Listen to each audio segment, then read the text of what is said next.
Assalamualaikum warahmatullahi wabarakatuh. Selamat pagi, siang, sore, dan malam dimanapun kalian berada. Shalom, Om Swastiastu, Namo Buddhaya, Salam Kebajikan. Pada video kali ini, kami akan membahas tentang pengembangan dari aplikasi kasir objek kami, yakni Catering Anizar, yang pastinya sangat bermanfaat. Silahkan tonton sampai habis ya. Baik, sebelum ke materi, alangkah lebih baiknya kita perkenalkan diri terlebih dahulu. Dimulai dari saya. Perkenalkan, saya Rafetul Andawiyah. Perkenalkan, saya Alizar Muharram. Perkenalkan saya Endi Badullah. Dan kami semua dari kelompok 6 golongan D.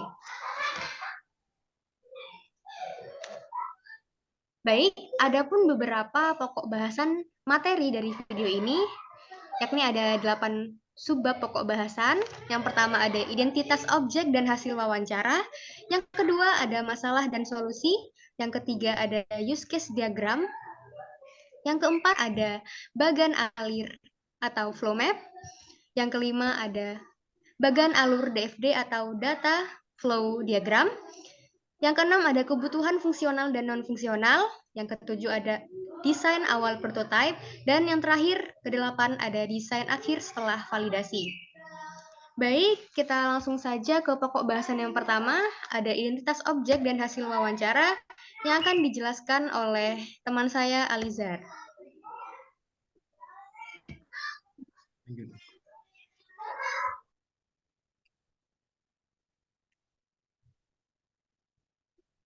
Baik, pada pokok pembahasan yang pertama ada identitas objek. Objek kami di sini merupakan catering yang bernama Catering Anizar. Catering ini berlokasi di Jalan Merak, Gang Baru, nomor 15, Patoan, Kabupaten Situbondo. Catering ini telah berdiri selama 13 tahun dan dibangun oleh Ibu Lulu Libriana pada tahun 2010. Berlanjut pada pembahasan berikutnya, hasil wawancara.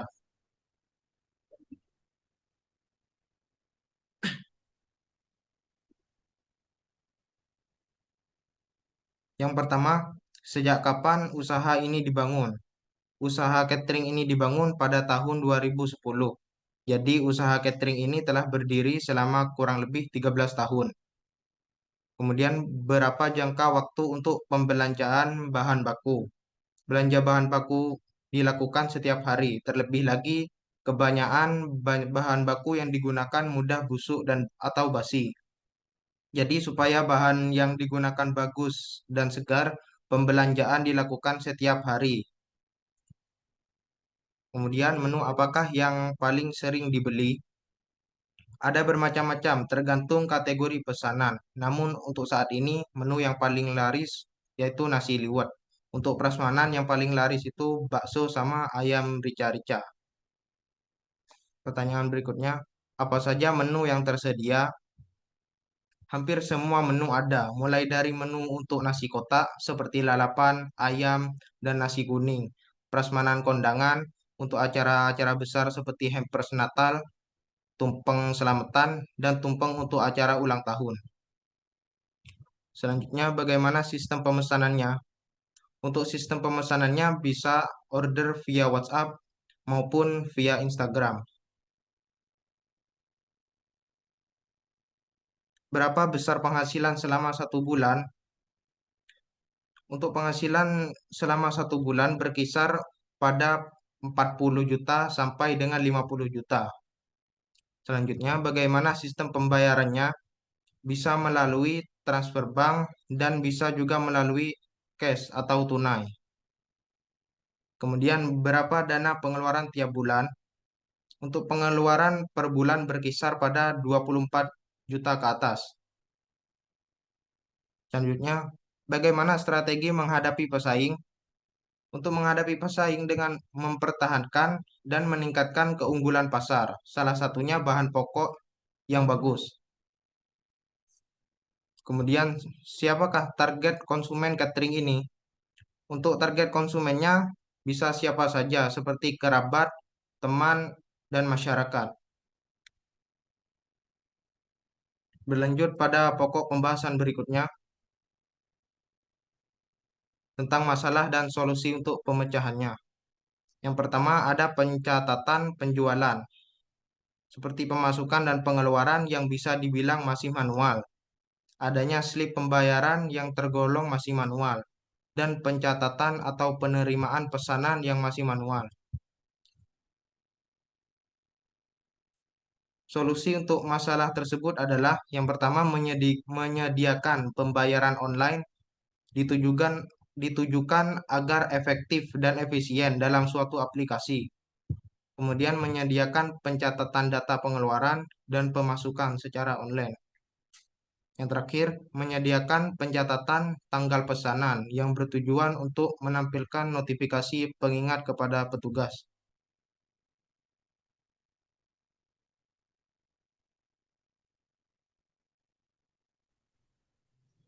Baik, untuk use case diagram ini yang mana merupakan gambaran atau representasi dari interaksi yang terjadi antara sistem dan lingkungannya.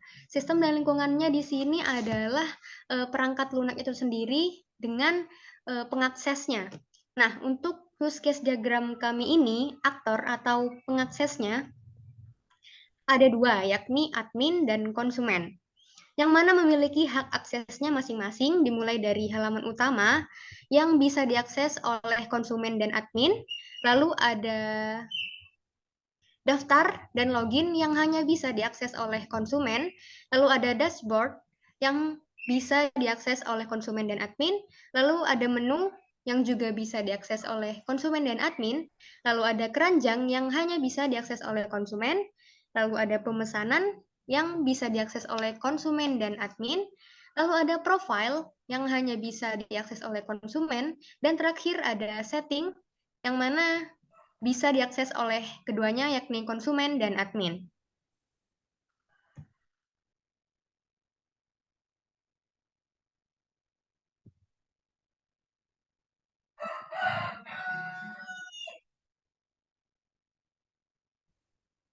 Baik, pada flow map diagram aplikasi Catering Organizer ini, yang pertama kita mulai dari start dan lanjut pada pemesanan catering. Terus lanjut kepada kasir, pemesanan catering. Pemesanan catering mempunyai kurang jelas ya.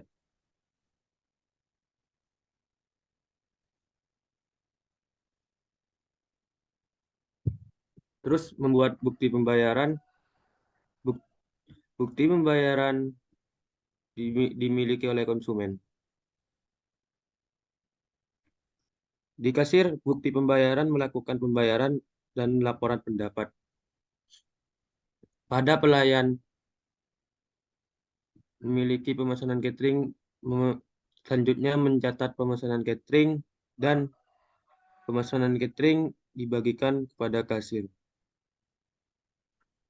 Di dapur memiliki mempersiapkan pesanan yang diperoleh dari pelayan. Pada owner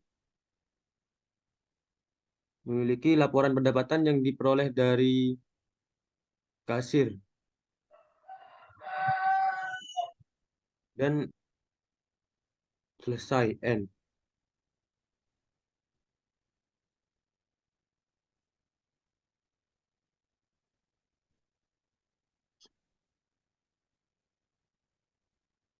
Untuk alur DFD data flow diagram level 0, sistem pemesanan catering organizer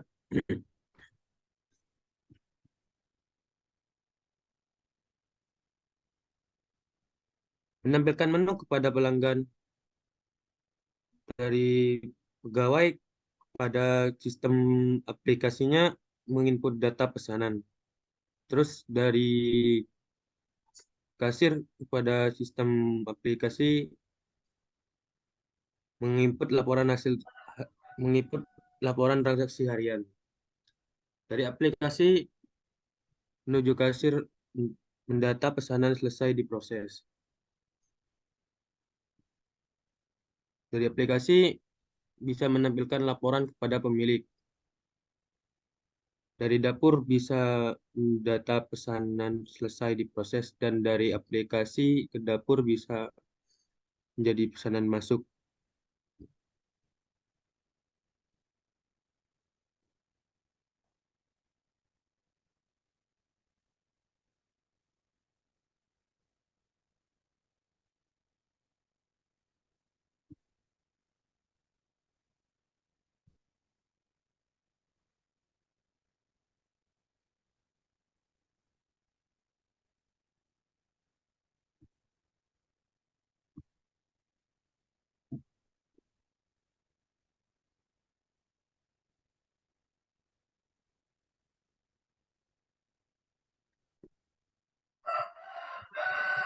Berikut dari data owner, data paket berlanjut ke proses manage data dan data menu. Proses manage data mempunyai data paket yang berlanjut ke paket dan data menu dan yang menuju ke menu. Pada data menu mempunyai data menu yang menuju ke proses penjualan, yang menuju ke info order makanan yaitu admin, dan data order yang menuju ke order dan penjadwalan order yang menuju ke admin. Dan proses penjualan memiliki data konsumen yang berlanjut ke konsumen dan data konsumen yang dari konsumen ke proses penjualan dan data pembayaran dan info order. Selanjutnya proses penjualan mempunyai info order makanan yang menuju ke dapur dan info pembelian bahan yang menuju ke pembelian bahan, dan pembelian bahan punya data bahan habis yang menuju ke dapur. Pada pembelian memiliki info data pembelian yang menuju ke proses pembuatan laporan.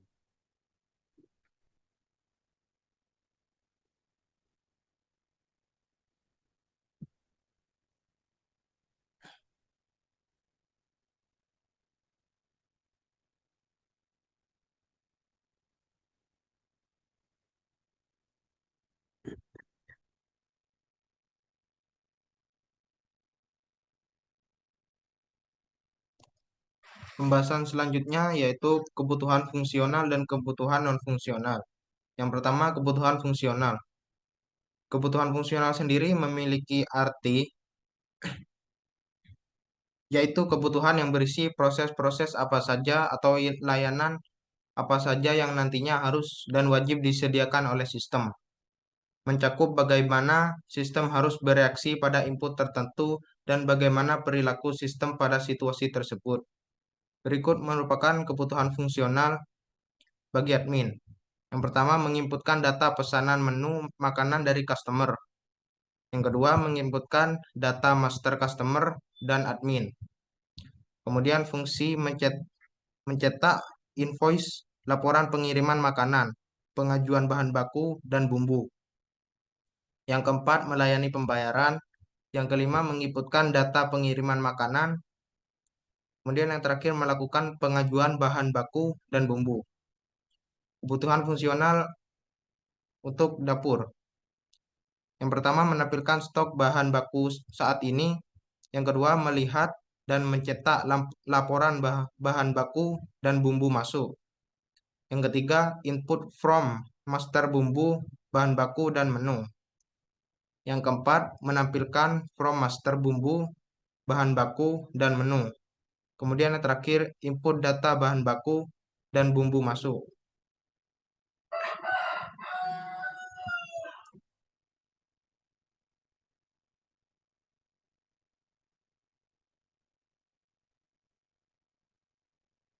Selanjutnya, kebutuhan fungsional bagi owner. Yang pertama yaitu menampilkan laporan pemesanan menu makanan. Yang kedua, menampilkan laporan bahan baku masuk. Kemudian yang ketiga menampilkan laporan bumbu masuk.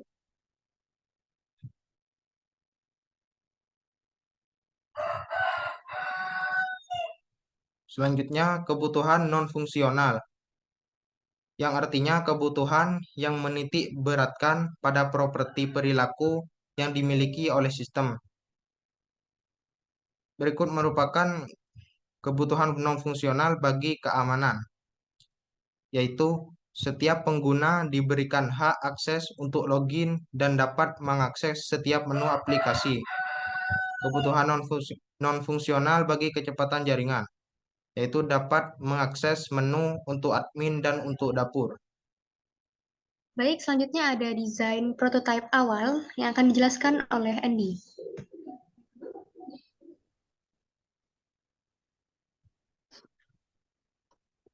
Baik, pada desain prototipe awal catering and user ini, pada tampilan awalnya memiliki tampilan login yang bisa login dan daftar sekarang, atau yang belum mempunyai akun. Pada tampilan pendaftaran akun memiliki memiliki email yang valid supaya bisa menerima kode verifikasi.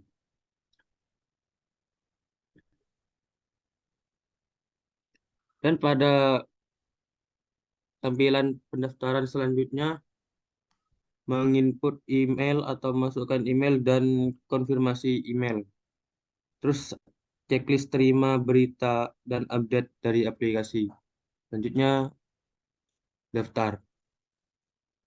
Dan pada tampilan selanjutnya merupakan tampilan eh, penginputan kode verifikasi dari aplikasi Catering Manager ini yang sudah dikirim melalui akun Gmail dan submit.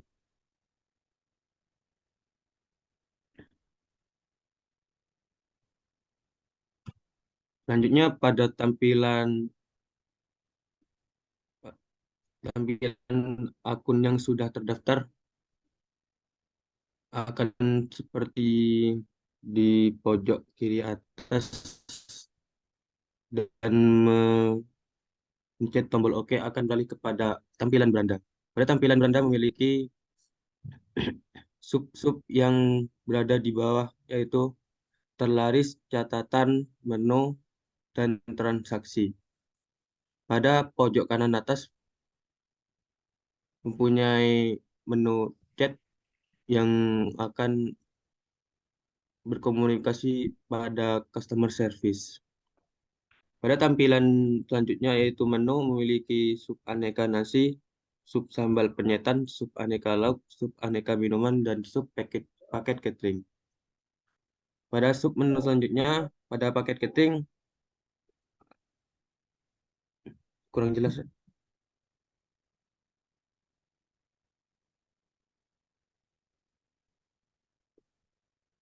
Memiliki rating halal higienis terjangkau. Pada paket A terdapat nasi liwet plus tumis, plus kentang, ati, ayam, dadar, dan jagung yang berharga 16.000.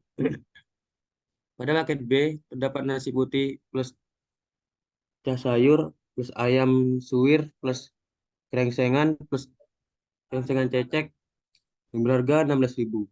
Pada paket C terdapat nasi putih plus bihun, ayam plus kentang, ati, dan telur balado. Pada paket D terdapat nasi putih plus ayam, opor plus kentang, ati plus mie yang harganya 16.000. Next. Pada tampilan selanjutnya,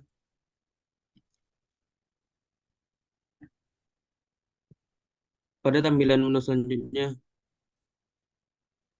yaitu tampilan nasi sup tumpeng, jenis-jenis tumpeng.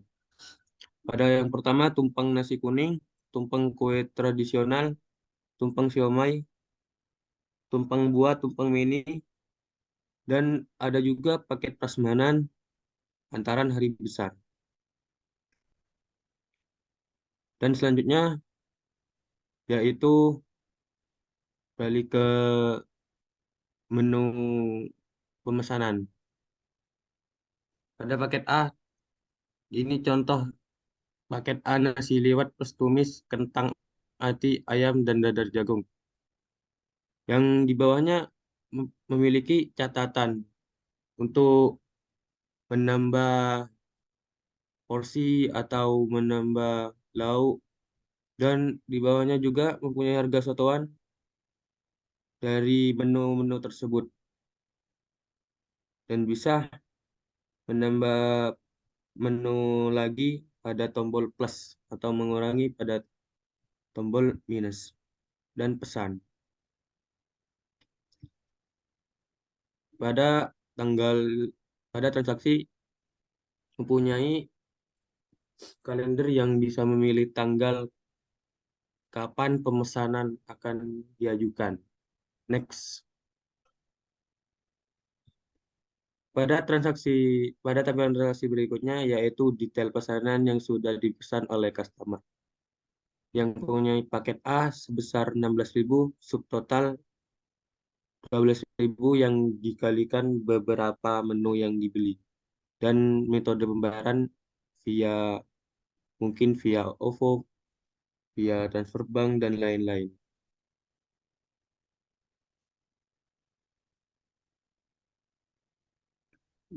Berikutnya adalah tampilan yang berupa pemesanan sukses, yang menampilkan detail pesanan, nama atas Nur Imamah, menu paket A, banyak item 10, untuk tanggal pemesanannya tanggal 10 bulan 3 2023 sebesar 200.000. Detail transaksi. Nomor transaksi 00023456678. Nomor pesanan 12308. Pada tombol kembali akan kembali kepada dashboard awal.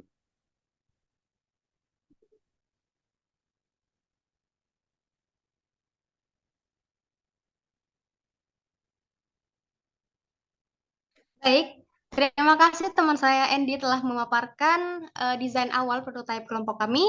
Nah, kita telah sampai pada pokok bahasan terakhir, yakni revisi desain prototipe setelah melakukan validasi dengan klien, yang mana kami laksanakan pada hari Kamis tanggal 9 Maret 2023 dengan Ibu Lulu Libriana selaku owner catering Anizar.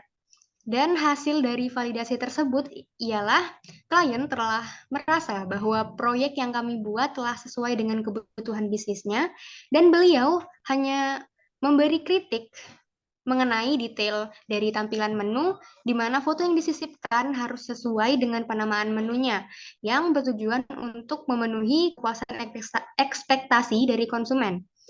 Dan untuk perevisian desain prototipe ini yang sebelumnya kami menggunakan tools dari Google Slide untuk gambaran awal, untuk perevisiannya kami menggunakan aplikasi Figma yang mana ditujukan untuk pembuatan desain prototipe yang lebih mendetail, menarik, dan terstruktur. Baik, izinkan saya untuk switch ke Figma.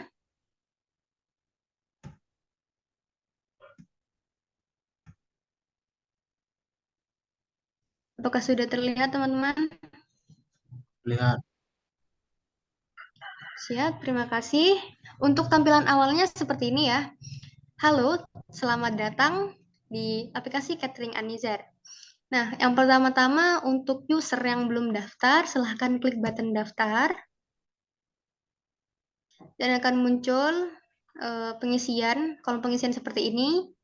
Hai, create account, ada identitas yang diminta ada email, nomor handphone, dan password.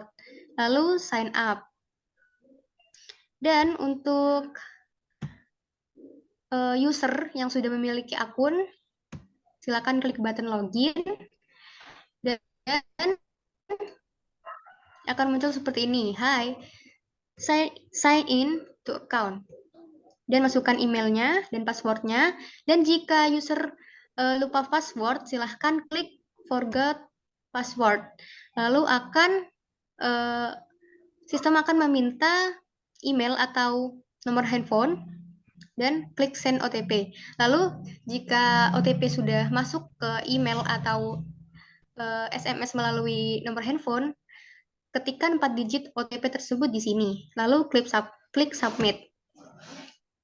Nah, setelah itu, bagi user yang lupa password tadi, harap memasukkan password baru dan 2 kali. Yang pertama untuk penggantian dari password lama ke baru, diisi di sini password barunya, dan yang kedua itu adalah untuk konfirmasi password yang baru. Lalu klik submit. Nah, ujung dari perloginan tadi nantinya akan sama, yaitu masuk ke dashboard. Nah, tampilan dashboardnya seperti ini. Welcome, Anizar Food and Catering. Lalu di sini ada view menu, dan sidebar di sini ada profile, ada dashboard, ada menu.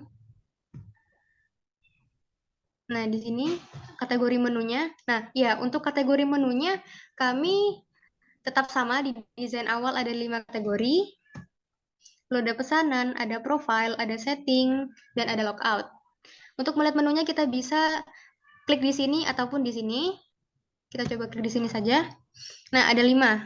Paket catering, ada aneka nasi, aneka minuman, aneka lauk, dan sambal penyetan. Nah, untuk paket catering masih sama ya, ada 3, tumpeng nasi kuning, prasmanan simple, nasi kotak, nasi liwet kotak. Lalu untuk aneka nasi ada 3, nasi liwet, nasi rames, nasi campur. Baik, ini untuk menu-menu aneka lauknya ya, ada telur dadar gulung, telur mata sapi, dan lain-lain ya. Disediakan harganya juga dan button pesan. Lalu ini ada aneka minuman. Aneka minumannya ada 7 jenis, dengan harganya pastinya. Ada menu dari sambal penyetan, ada sambal terasi, sambal korek, dan yang lain. Nah, sampai di frame keranjang. Untuk di frame keranjang ini adalah hasil dari pesanan setiap user. Semisal user ingin memesan nasi liwet dan mangut iwak P. Harganya 16.000 dan 10.000. Untuk kuantitinya ada nasi liwetnya 5 pieces dan mangut iwak P-nya 2 pieces. Lalu total dari nasi liwetnya 80.000 dan mangut iwak P-nya 20.000. Lalu ada cart total di sini, ada sub totalnya dan totalnya. Kita proses to check out. Nah, akan ada tampilan seperti ini. Ini ada nama konsumen, ada nomor handphone, catatan dari pesanannya, lalu ada additional information. Tanggal pengirimannya, konsumen ini ingin dikirim tanggal berapa gitu.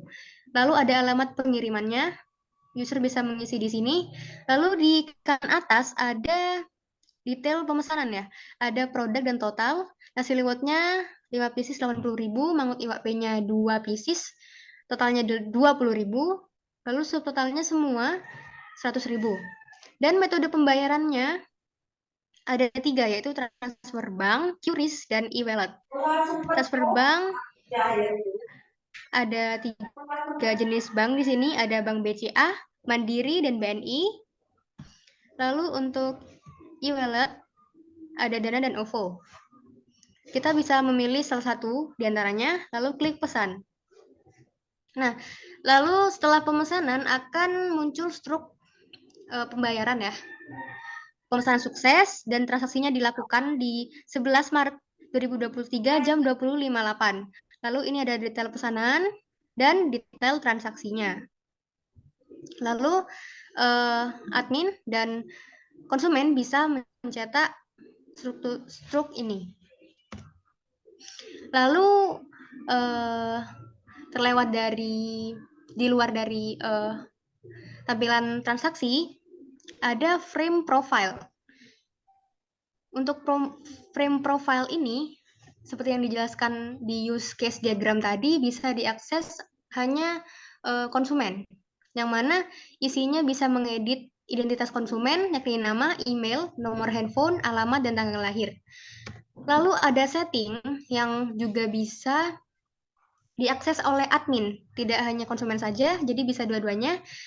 Ada setting akun dan setting keamanan. Di akun ada pilih bahasa, profil bisnis, alamat tersimpan, alamatnya di mana aja, metode pembayaran mungkin defaultnya mau bank ini, lalu ada kontak darurat, dan ada atur PIN. Lalu setelah melakukan transaksi tadi di luar setting dan profil barusan, user bisa langsung logout dan akan menampilkan ketampilan awal seperti ini.